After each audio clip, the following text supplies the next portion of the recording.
মূল পর্বে বাংলাদেশ দল কিন্তু অলরেডি উঠে গেছে। এটা কিভাবে উঠছে, এটার হিসাবটা কিভাবে হয়েছে সেটা আপনাদেরকে জানাবো। এছাড়াও বিপিএল নিয়ে একটি আপডেট আছে, যে বিপিএল এর ম্যানেজমেন্টের দায়িত্ব কাকে দেওয়া হবে, রিয়েল ইম্প্যাক্ট নাকি আইএমজি কে দেওয়া হবে, সেই বিষয়ে বিস্তারিত আপনারা জানতে পারবেন। এছাড়াও বাংলাদেশ আন্ডার-19 তারা কিন্তু সাউথ আফ্রিকা হারিয়ে ত্রিদেশীয় সিরিজের চ্যাম্পিয়ন হয়েছে। 8টি দলের পয়েন্ট টেবিলে যারা শীর্ষে থাকবে সে 8টি দল কিন্তু উঠে যাবে।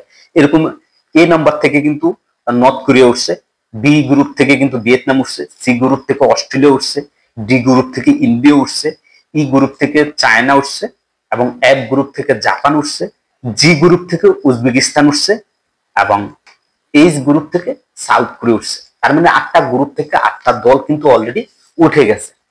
এখন বাংলাদেশ কিভাবে উঠছে, আমি প্রথমেই 2 দিন আগে যে ভিডিওটা করছি সেখানে আপনাদেরকে বলেছি যে আরো 3টি দল নেওয়া হবে, যে 8টা গ্রুপ, 8টা গ্রুপের থেকে যে 3টা দলের পয়েন্ট প্লাস পয়েন্ট থাকবে এবং গোলের সংখ্যা বেশি থাকবে তাদের মধ্যে 3টা দলকে সিলেক্ট করা হবে।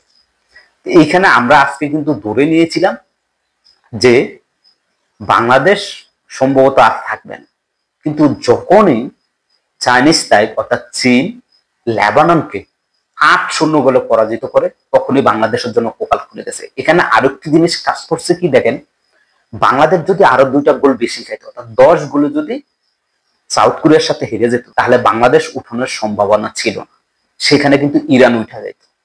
যেহেতু বাংলাদেশ 8 গোলে 8-1, তার মানে 7 গোলে হারছে, যার কারণে বাংলাদেশের এখানে একটা প্লাস পয়েন্ট হয়ে গেছে, যেটা স্ক্রিনে দেখতে পাচ্ছেন যে জর্ডান কিন্তু তারা 7 পয়েন্ট নিয়ে এবং তাদের জিডি কিন্তু 11।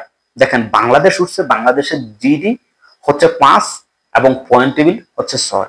চাইনিজ তারা যেটা উঠছে তাদের কিন্তু জিডি 4 এবং পয়েন্ট 6, আর বাকি দলগুলোর হচ্ছে মাইনাস মাইনাস মাইনাস, জিডি সবগুলো মাইনাস। যদি প্লাস হতো তাইলে হতো।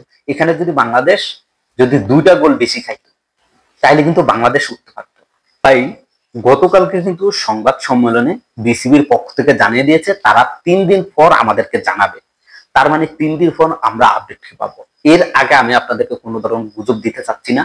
হাজার হাজার ভিডিও অলরেডি কিন্তু ইউটিউবে ফেসবুকে চলতেছে গুজব যে বাংলাদেশ বিপিএল এ ম্যানেজমেন্টের দায়িত্ব নাকি আইএনজি কে দেওয়া হয়েছে, যেটা সম্পূর্ণ মিথ্যা এবং বানোয়াট। আপডেট আসবে তখন আপনাদেরকে জানিয়ে দেব। খেলাধুলার সকল আপডেট পেতে এসপিএল এর সাথে থাকুন।